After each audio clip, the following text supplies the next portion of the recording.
अस्सलाम वालेकुम, मैं हूं सईद अलवी और आप देख रहे हैं मुकालमा। नाज़रीन, आज हम अपने प्रोग्राम में बात करेंगे गिलगित बल्तिस्तान के इलेक्शन 2026 के हवाले से।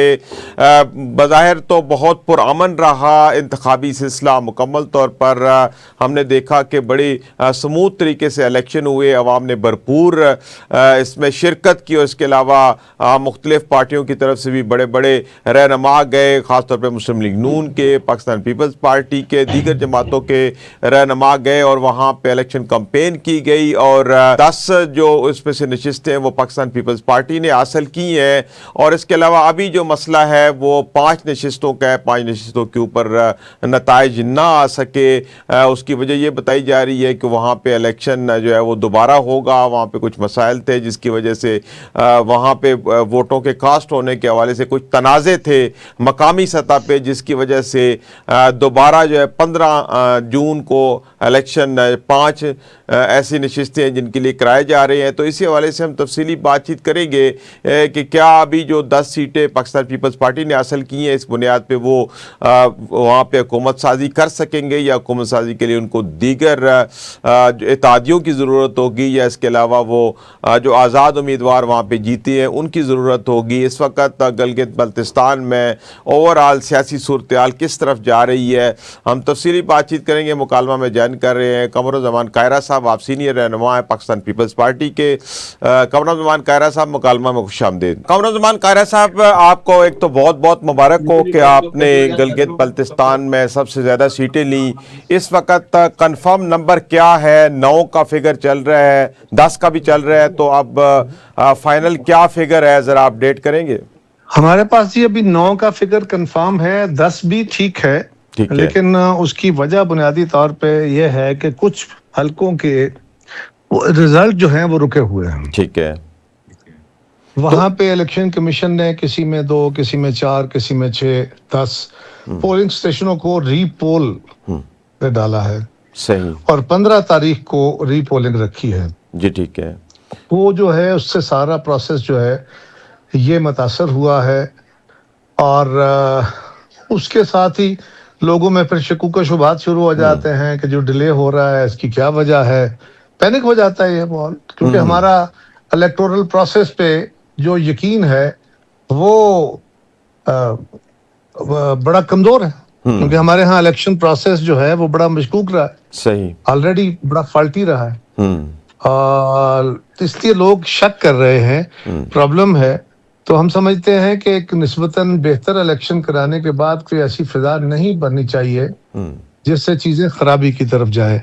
तो इलेक्शन कमीशन को चाहिए कि जो लोगों के जनवन तहफ़्फ़ुज़ात हैं वो करें और जल्द इस प्रोसेस को मुकम्मल करें। सही। अच्छा, कमरुज़्ज़मान कायरा साहब, वजूहात क्या बनी इतना स्मूथ और अच्छा इलेक्शन होने के बाद फिर 5 हलकों में दोबारा पोलिंग की जो बात की जा रही है, तो क्या वजूहात हैं? आप क्या समझते हैं कि ऐसा क्यों हुआ है? देखिए, 1-2 जगह पे तो समझ आती है कि वहाँ पे कोई मकामी तौर पे इख्तलाफ हुआ, कभी कबायली सा माहौल है यहाँ पे। तो उन इलाकों में बिल्कुल कबायली जिंदगी है। वहाँ पे एक फरीक ने कुछ पोलिंग के ऊपर सामान उठा लिया, फिर दूसरे फरीक ने दूसरे पोलिंग स्टेशन से उठा लिया। ठीक है। तो जिन पोलिंग स्टेशनों का रिकॉर्ड गायब हो गया उनके ऊपर रीपोल होना एक फितरी अमल है। सही। कुछ जगहों पे ये शिकायत सुनी है कि वहाँ जो उनका रिक्वायर्ड नंबर होता है या टोटल नंबर से ज्यादा वोट पोल हो गए। अच्छा। कुछ ऐसे हैं। हाँ, कुछ पे पता नहीं, अब बाकियों की अपनी अपनी शिकायतें होंगी, लेकिन रीपोल बड़ा ही रेयर केस में होना चाहिए। और इलेक्शन कमीशन ने जो कुछ किया, लोग अदालतों में भी जा रहे हैं।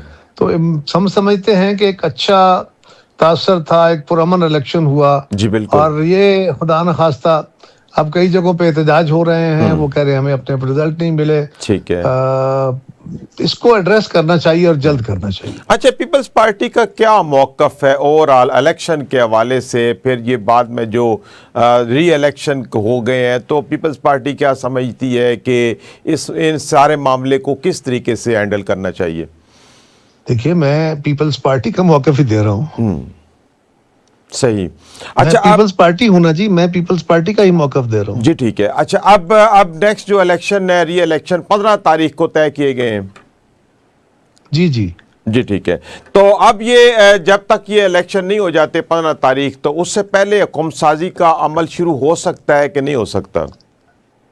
देखिए 5 सीटें हैं, 24 टोटल हैं। तो आप समझ लीजिए कि ऑलमोस्ट 1/4 जो है वो इलेक्शन जो है वो रुक गए। 20-21% हल्के जो है उनके इलेक्शन रुक गए। तो वो अगर इसमें शामिल नहीं होंगे तो इलेक्शन प्रोसेस तो अगला तो मरहला शुरू नहीं होगा ना हुकूमत फॉर्मेशन का। सही। बाकी जमातें अपनी अपनी कोशिशें कर रही होंगी। हमें हुकूमती जराए को यही कहना है कि इस प्रोसेस को ट्रांसपेरेंट रखिए और इसमें कोई ऐसा अमल ना हो जिससे पैनिक हो जाए और लोग इस प्रोसेस को फिर जिसके ऊपर स्टिग्मा लग जाए। सही। अच्छा कमरुज़्ज़मान कायरा साहब, ये 9-10 सीटों का फिगर आप दे रहे हैं, 10 सीटें कंफर्म है, तो क्या पीपल्स पार्टी हुकूमत साजी के लिए आगे बढ़ रही है, सोलो फ्लाइट में जा सकती है या मज़ीद आज़ाद जो उम्मीदवारान कामयाब हुए उनको मिलाने की ज़रूरत पड़ेगी? देखिए ये तो डिपेंड करता है ना जी कि आपकी पोजीशन क्या आती है नंबर सीट्स का। सही। उसके बाद फिर देखा जाता है कि हालात के मुताबिक एक स्टेबल गवर्नमेंट, अच्छी गवर्नमेंट चलाने के लिए और फिर मुख्तलिफ इलाकों के लोगों को इंटीग्रेट करने के लिए आप आजाद मेंबरान को भी शामिल करते हैं। सही। आप किसी के साथ अलायंस भी करते हैं। नॉर्मली तो अलायंस जो होते हैं वो जरूरत के तहत तश्कील पाते हैं। सही। कि अगर किसी जमात के पास अक्सरियत नहीं होती तो फिर अलायंस की पॉलिटिक्स चलती है। सही। लेकिन बाज़ औक़ात ये भी होता है कि आपके पास अपनी हुकूमत बनाने की पोजीशन होती है लेकिन आप अपनी हुकूमत में भी बाकी लोगों को शामिल करते हैं। सही। ताकि जो सेंसिटिविटीज ऑफ द एरियाज हैं उसका भी ख्याल रखा जा सके। सही है, मेरे को तो ये भी डिपेंड करेगा। सही। अच्छा, बजट के हवाले से क्या देखते हैं? बजट दोबारा पेश करने के लिए कौमी असम्बली का इजलास तलब कर लिया गया है। वफाकी बजट के हवाले से पीपल्स पार्टी क्या सोच रही है, क्या मौक़िफ़ है, क्या मुतालबात है पीपल्स पार्टी की तरफ से? बजट के इशू पे मैं तो क्योंकि गिलगित हूँ और वहाँ पे मुझे नहीं पता कि इस वक्त क्या डिबेट है। बजट के ऊपर राय लेने के लिए आप हमारी पार्लिमानी पार्टी के किसी मेंबर से राब्ता करें, वो आपको ज्यादा बेहतर इस पे अपडेट दे सके। तो अभी यहाँ पे आप गिलगित बल्तिस्तान में मुकीम है, तो वहाँ पे सियासी सूरत-ए-हाल क्या है? जैसे आप बता रहे हैं कि थोड़ी सी बेचैनी हो गई है ये दोबारा इलेक्शन की वजह से, तो ओवरऑल सियासी सूरत-ए-हाल आप कैसी देखते हैं गिलगित बल्तिस्तान में? मैंने अर्ज किया कि ये पुरअमन माहौल रहा, ये बहुत खूबसूरत और आसान बात है। इसी तरह होना चाहिए था। जी जी। अब अगर ये जो डिले हुआ है, हमें तवक्को है और हम बार बार ये कह रहे हैं कि हमारी हुकूमतों को चाहिए कि वो हुकूमत वक्त और इलेक्शन कमीशन जो है वो इलेक्शन के प्रोसेस को शफाफ रखने की कोशिश करें। नीचे जो ग्राउंड पे अमला है उनको भी वाच करें और कोई ऐसी गलती ना हो जिससे ये सारे अमल जो है वो उस पे सवाल उठ जाए। सही सही। अच्छा, अभी कोई ने फैसला किया है कि कौन सा वज़ीर आला के लिए उम्मीदवार होगा? इस हवाले से कोई बातचीत चल रही है? देखिए ये फैसला क़यादत करेगी। हम अभी अब पार्टी के लिए अपना काम कर रहे हैं। ठीक है। लीडर ऑफ द हाउस कौन होगा इसका फैसला चेयरमैन साहब करेंगे। सही। अच्छा, 28वीं तरमीम की भी बाज़गश्त है। आप थोड़ा बहुत ज़ाहिर है कि आप वहाँ पे मौजूद हैं, लेकिन जो कौमी उफ़ पे भी आपका बड़ा काम है, आपकी बड़ी एक बसीरत है, तो आप क्या समझते हैं कि 28वीं आयरवीं तरमीम के हवाले से कोई डेवलपमेंट हो गई है या अभी मामला स्टक है? देखिए 28वीं तरमीम तो आनी है। ठीक है। कब आनी है मुझे नहीं पता और 28वीं तरमीम में क्या होना है ये किसी को नहीं पता। सही। तो इस बात इसके ऊपर काफी बहस तो चल रहा है, बहुत सारी चीजें सामने आ रही हैं, जो चीजें फ्लोट हो रही हैं, जिस तरह सूबों का मामला है, एनएफसी का मामला है, सेहत और तालीम और पॉपुलेशन का वापस मरकज को जाने का मामला है। तो ये जो पॉइंट्स निकले हैं, फिर आप क्या समझते हैं कि ये अभी फरोई मामलात ही हैं या इसके पीछे कोई सोच है? आपको हुकूमत की तरफ से कोई पॉलिसी स्टेटमेंट आई इस पे? नहीं, अभी तक तो कहीं से नहीं आई। कोई प्रेस स्टेटमेंट जारी हुई? किसी मुतल्लिका वजीर ने कहा? असेंबली के अंदर जो जमातें हैं उनमें से किसी के साथ बात की गई? ये हेर से के ऊपर, हाँ, जो वसाइल का इशू है, एनएफसी के ऊपर जो बहस छिड़ी वो बाकायदा हुई।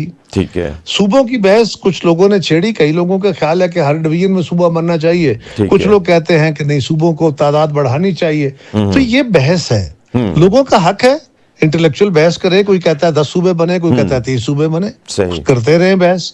उस बहस को कंक्लूड करने का एक तरीकाकार है। ठीक है। आपने उसके लिए जो अवाम के नुमाइंदे हैं उनको कायल करना है, उनकी राय लेके चलना है। और जिस सूबे के अंदर सूबे बनने की तजवीज होगी उस सूबे की सूबाई असेंबली से आपने वोट लेना है 2/3। सही। तब उस तजवीज को या उस करारदाद को आप आगे बढ़ाएंगे और फिर वफाकी हुकूमत इस पे काम कर सकेगी। सही। उससे पहले तो वो काम ही नहीं कर सकते इस पे। सो ये बहस है, करें, बिल्कुल हक है सबका, इसके ऊपर अपनी इंटेलेक्चुअल डिबेट करते रहें सही। और लोगों को कायल करें। अगर कर पाएंगे तो बिस्मिल्लाह। रहा एनएफसी का इशू, तो इस वक्त जो तकसीम का फार्मूला है उसमें फेडरल गवर्नमेंट के पास रिसोर्स कम रहता है, वो जो उसके अखराजात है पूरे नहीं पाते। सही। तो ये बात अपनी जगह दुरुस्त है, लेकिन हमें अपने रेवेन्यू को बढ़ाने की जरूरत है। ठीक है। और दीगर जराए से इस कमी को पूरा करना चाहिए। एनएफसी जो एक इत्तेफाक राय बन चुका है जिसपे, उसको मजीद छेड़ने की जरूरत नहीं है। ये कुछ हुकूमती वज़रा ने इस पे बातें की हैं, जी जी, लेकिन वो इंतहाई नामुनासिब हैं। वफाकी हुकूमत को सूबाई हुकूमतों के साथ बैठ के फेयरली अल्टरनेटिव तरीकाकार सोचने चाहिए कि फेडरल गवर्नमेंट का मसला भी हल हो, गवर्नमेंट चलाने के लिए रिसोर्स चाहिए भी, ये बात दुरुस्त है, लेकिन इत्तेफाक राय खराब ना हो और दीगर जराए हो सकते हैं उनके ऊपर काम करना चाहिए। सही जी, बहुत शुक्रिया, बहुत शुक्रिया। कमरुज़्ज़मान कायरा साहब बात कर रहे थे गिलगित बल्तिस्तान से। वो बता रहे थे कि ओवरऑल जो इलेक्शन हुए हैं गिलगित बल्तिस्तान में वो बहुत अच्छे हुए, पुरअमन माहौल में हुए। यहाँ पे पब्लिक बहुत खुश थी, मुतमिन थी। लेकिन ये जो 5 हलकों के हवाले से दोबारा इलेक्शन की बात की गई तो इससे अवाम के अंदर भी बेचैनी पैदा हुई और जो एक स्मूथ जो एक इलेक्शन का एक माहौल था, एक सियासी माहौल था, उसमें भी कुछ न कुछ शकूक व शबात हुए। उनका कहना है कि इसकी वजह से ओवरऑल जो इतने अच्छे और स्मूथ इलेक्शन हुए थे उन पे अरफाया है। और बता रहे थे कि 15 तारीख को 15 जून को दोबारा इलेक्शन होने जा रहे हैं। उसके बाद फिर पार्टी पोजीशन वाज़े होगी कि अगर जो 5 हल्के रह गए हैं उनके अंदर फिर कौन से उम्मीदवार जीत के आते हैं, तो उसके बाद ही ये फिर फैसला होगा और फिर कायदे हिज़्ब इख्तिलाफ कौन होगा। इस हवाले से भी वो बता रहे थे कि ये पार्टी ही फैसला करेगी कि कौन कायदे इसके खिलाफ हो सकता है। उनका ये भी कहना था कि हो सकता है कि हम सोलो भी हुकूमत बनाएं, लेकिन बाज़ वजूहात और बाज़ सियासी बैलेंस को कायम रखने के लिए और मुख्तलिफ इलाकों को नुमाइंदगी देने के लिए हो सकता है कि हम इत्तेहाद की तरफ भी जाएँ। कमरुज़्ज़मान कायरा का कहना है कि 28वीं तरमीम के हवाले से मुल्क में जो बहस चल रही है, लेकिन असल बात यह है कि अभी तक कोई हतमी फैसला, कोई ऐसी तजावीज़, कोई ऐसा मुसवदा अभी हमारे सामने नहीं आया कि जिसके बहस के ऊपर कहा जा सके कि ये किस नौइयत की होगी और 28वीं तरमीम में क्या कुछ होगा। एनएफसी अवार्ड के हवाले में बता रहे थे कि ये बात ठीक है कि मरकज़ के पास वसाइल की कमी है, लेकिन वसाइल को पूरा करने के लिए एनएफसी अवार्ड को छेड़ने के बजाय दीगर ज़राए से और मज़ीद वसाइल जो है वो पैदा किए जाएँ, ताकि ये जो एक इत्तेफाक राय एनएफसी अवार्ड के ऊपर बना हुआ है ये इसी तरह कायम रहे। सूबों के हवाले से भी उनका कहना है कि सूबे बनने चाहिए, बहस होनी चाहिए। उसके बाद अगर मुतल्लिका सूबे की असम्बली से 2/3 मेजॉरिटी से अगर कोई फैसला आ जाता है तो सूबे के अंदर सूबे बनने में कोई हर्ज नहीं है।